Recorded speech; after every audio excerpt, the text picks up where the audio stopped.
인천시가 자유한국당 소속 국회의원들과 당정협의회를 열었습니다. 정유섭 국회의원은 일신동 군부대 이전 주민 피해 대책을 요구했습니다. 정의윤 인천교통공사 사장 내정자가 인천시의회 간담회에서 월미 바다레일의 운영 적자가 4년간 불가피하다고 말했습니다. 김포 풍무역세권 도시개발 사업이 국토교통부 최종 심의를 통과하면서 본격적인 사업 궤도에 올랐습니다. 다음 달 한 달 동안 시내 곳곳에 무단 방치된 자동차와 이륜차를 집중 단속합니다.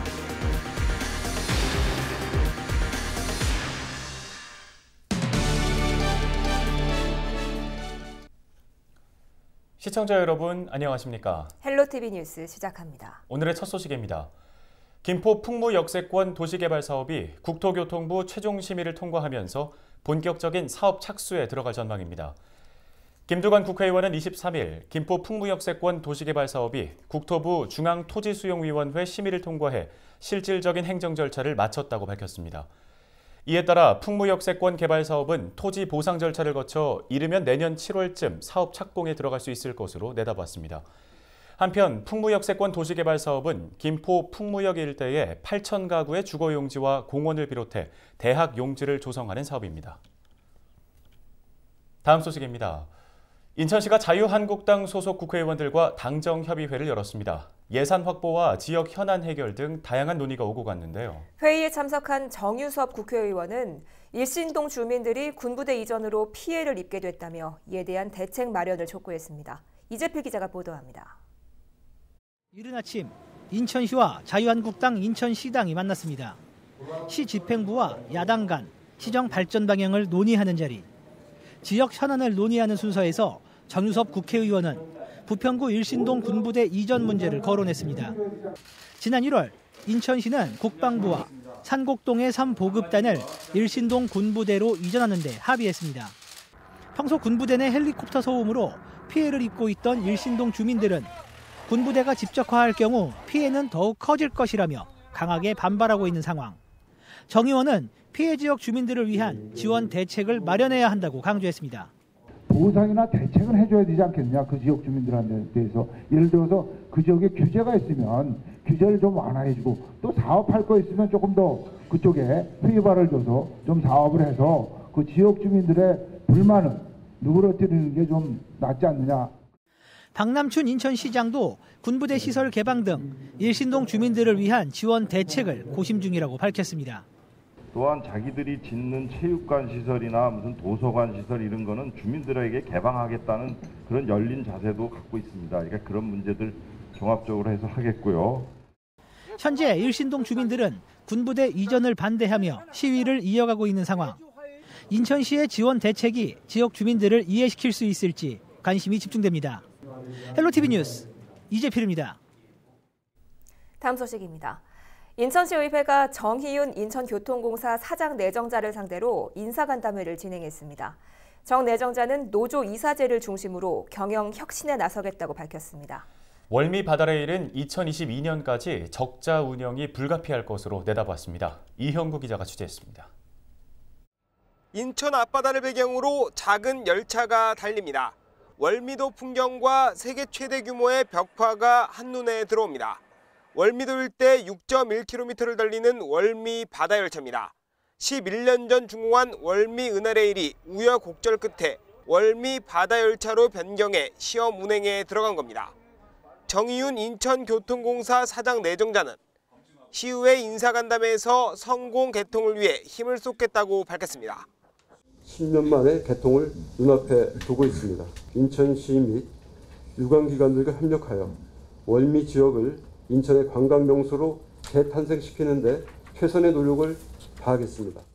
하지만 개통을 앞두고 우려의 목소리가 쏟아졌습니다. 먼저 혈세 낭비 논란이 제기됐습니다.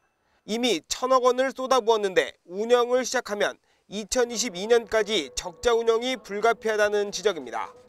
하루에 평균 적어도 2,200명 이상이 타야 되는 걸로 나와 있는데 그래도 50억 적자고요. 용역 결과로도 4년간 이제 적자가 불가피하다는 상상 플랫폼이 이제 내년에 개통이 될 거고 2024년도에 이제 국립해양박물관이 오픈이 되면은 상당히 그 수요가 증가될 것으로 나와 있기 때문에 운영 방식을 두고도 우려의 목소리가 나왔습니다. 저희 지금 인원도 많이 부족한 상황에서 월미 은하레일에 또 인원들이 그쪽으로 충원이 되겠죠. 더 우려스러운 건 차후에 이게 민간 위탁으로 될 확률이 높다라고 지금 보시는 분들이 많더라고요. 이 부분은 지금 상당 기간은 우리 교통공사에서 또 안전도 좀 보장하면서 운영을 할 수밖에 없지 않을까 그렇게 생각하고 있습니다. 정 내정자는 노조의 주요 경영 정보를 공개하고 정책 결정 구조에 참여시켜 경영 혁신을 이룰 것이라고 밝혔습니다. 또 안전 전담 조직을 만들어 각종 사고를 줄이는 절대 안전 체계를 확립하겠다고 강조했습니다. 정윤 내정자는 인천교통공사와 서울교통공사에서 상임 감사로 활동한 바 있습니다. TV로드 뉴스 영구입니다. 전국 곳곳에서 붉은 수돗물 사태가 벌어지면서 먹는 물에 대한 걱정과 관심이 커지고 있는데요. 경기도가 도내 교육과 복지시설에서 식수로 사용하고 있는 지하수를 검사했더니 절반 넘게 부적합 판정을 받았습니다. 경기도는 추가 검사를 실시하는 한편 대책 마련에 나섰습니다. 최창순 기자가 보도합니다. 경기도가 식수로 사용되는 지하수 수질 검사 결과를 발표했습니다. 지난 6월부터 3개월 동안 도내 교육복지시설 289개소에 대한 수질 검사를 실시. 1차 조사가 끝난 207개소 중 110곳에서 분원성 대장균군이나 비소, 알루미늄 등의 성분이 먹는 물 수질 기준을 초과한 것으로 나타났습니다. 무려 110개소가 분원성 대장균군, 질산성 질소, 비소, 불소, 알루미늄 등이 수질 기준을 초과해서 부적합 판정을 받았습니다. 검사가 끝난 207곳의 절반 이상인 53%에 달하는 수치입니다. 82곳의 검사 결과가 남아있어 부적합 판정 시설은 더 늘어날 수 있는 상황. 미신고 음용시설 7개소 중 4곳에서도 불소나 일반 세균 등이 초과 검출됐습니다. 경기도는 부적합 시설에 대한 사용 중지 및 시설 보완 조치가 이루어지도록 해당 시군의 검사 결과를 통보하고 경기도 수자원본부를 통해 현장 조사를 실시하기로 했습니다. 나머지 지하수에 대한 검사와 함께 1차 검사에서 부적합 판정을 받은 곳은 2차 수질 검사를 진행할 예정입니다. 보건환경연구원의 2차 수질 검사와 수자원본부의 현장 조사 결과가 나오면 상수도 및 지하수 정화시설 설치 등 시설별 대책에 대해서 우선 컨설팅을 실시하고 추가적인 다양한 대책을 검토할 예정입니다. 경기도는 31개 시군 부단체장 긴급회의를 열어 의용 지하수 부실 관리 실태와 대안을 논의하는 등 개선 대책 마련에 총력을 기울이고 있습니다. 경기추TV 최창순입니다. 다음 소식입니다.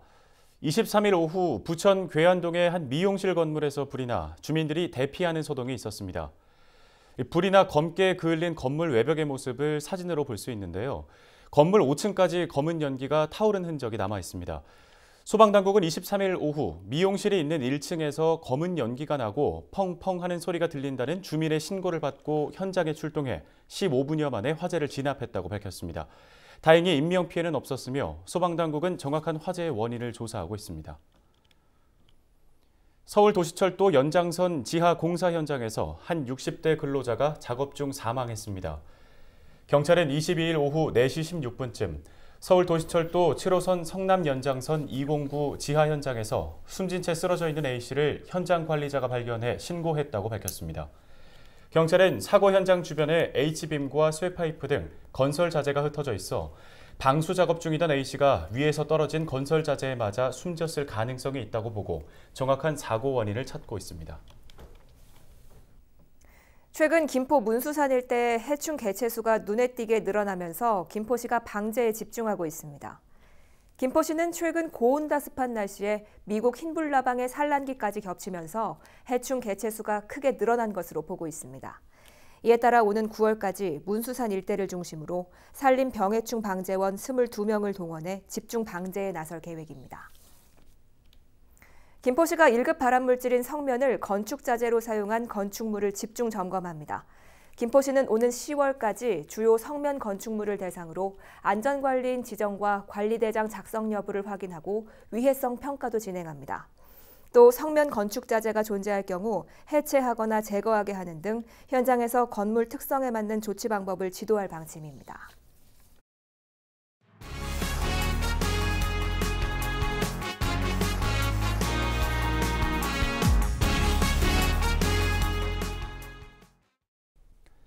경기도교육청이 학교에서 오랫동안 무의식적으로 사용해온 일제 용어와 문화를 개선합니다.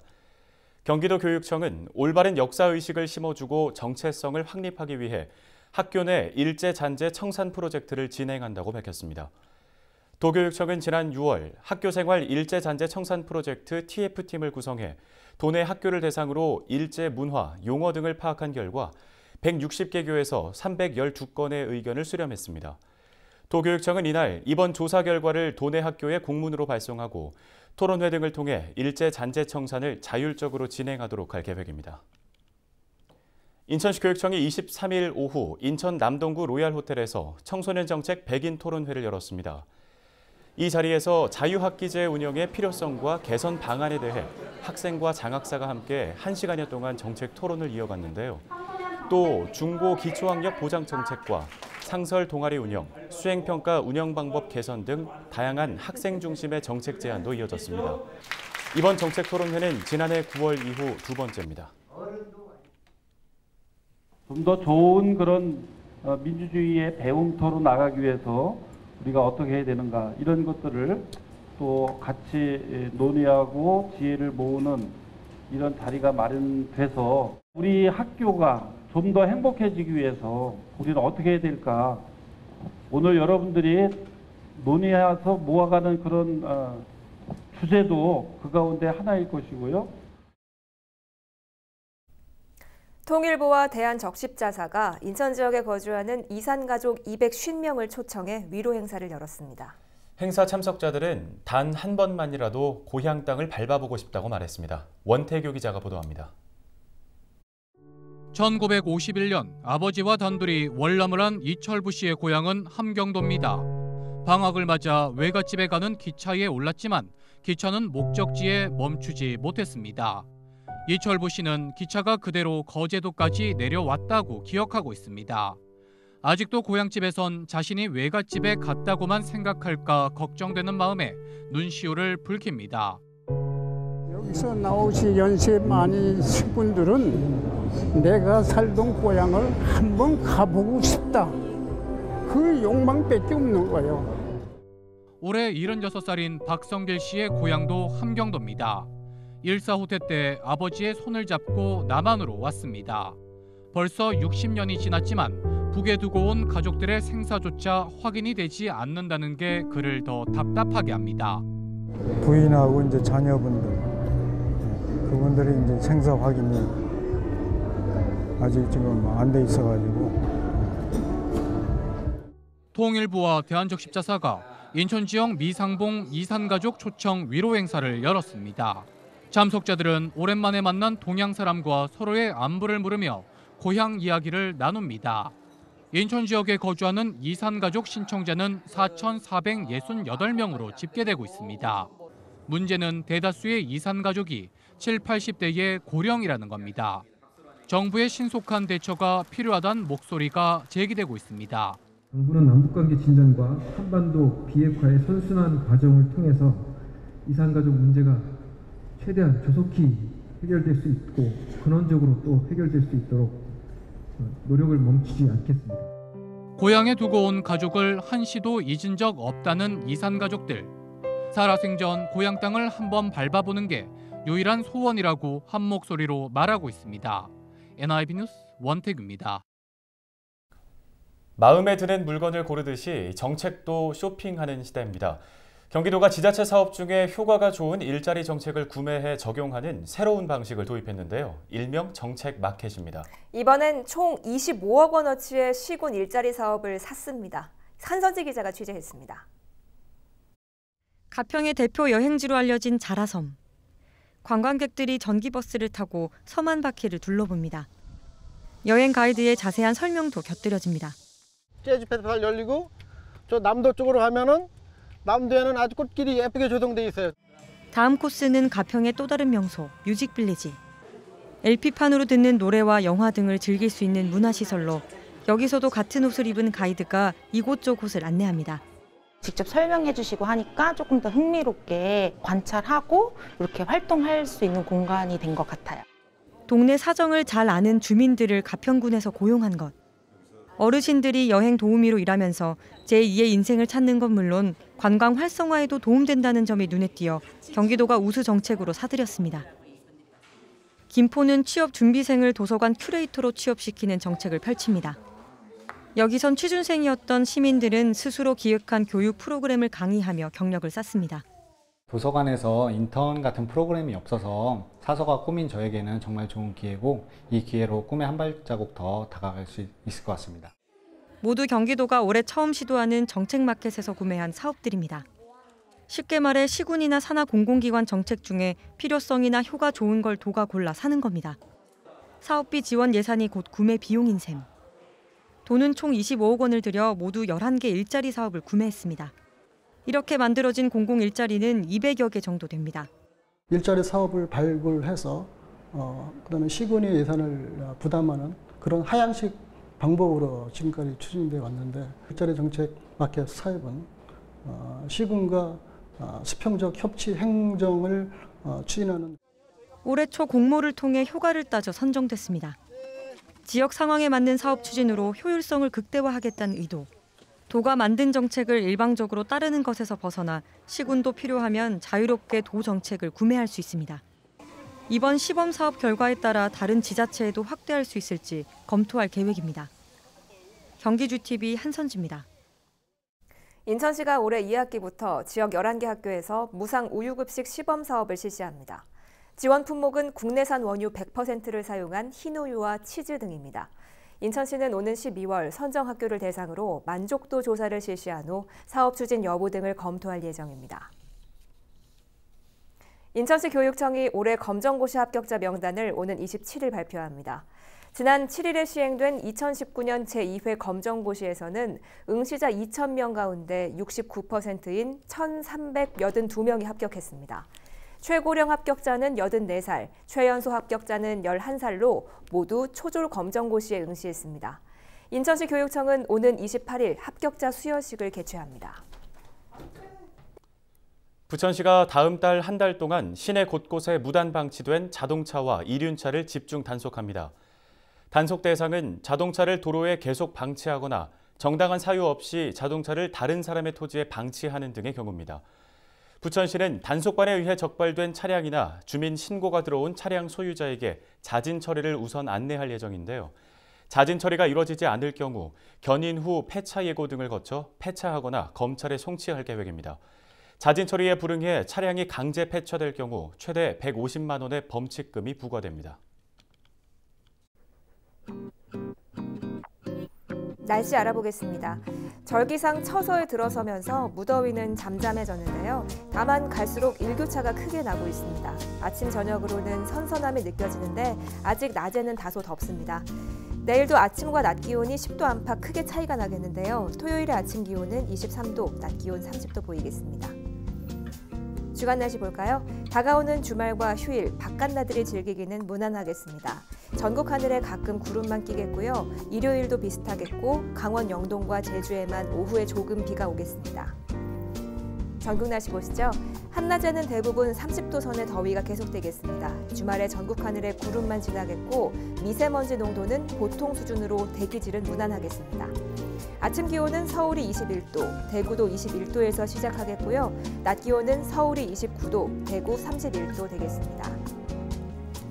바다 날씨 보시죠. 서해상 하늘에 구름 많겠고요. 파고는 1m까지 일겠습니다. 온도차가 10도 가까이 나면 면역력이 30%가량 떨어지면서 감기 등 환절기 질환에 걸릴 위험성이 커진다고 합니다. 이번 주말 야외 나들이를 계획하신다면 입고 벗을 수 있는 가벼운 옷을 준비하시는 게 좋겠습니다.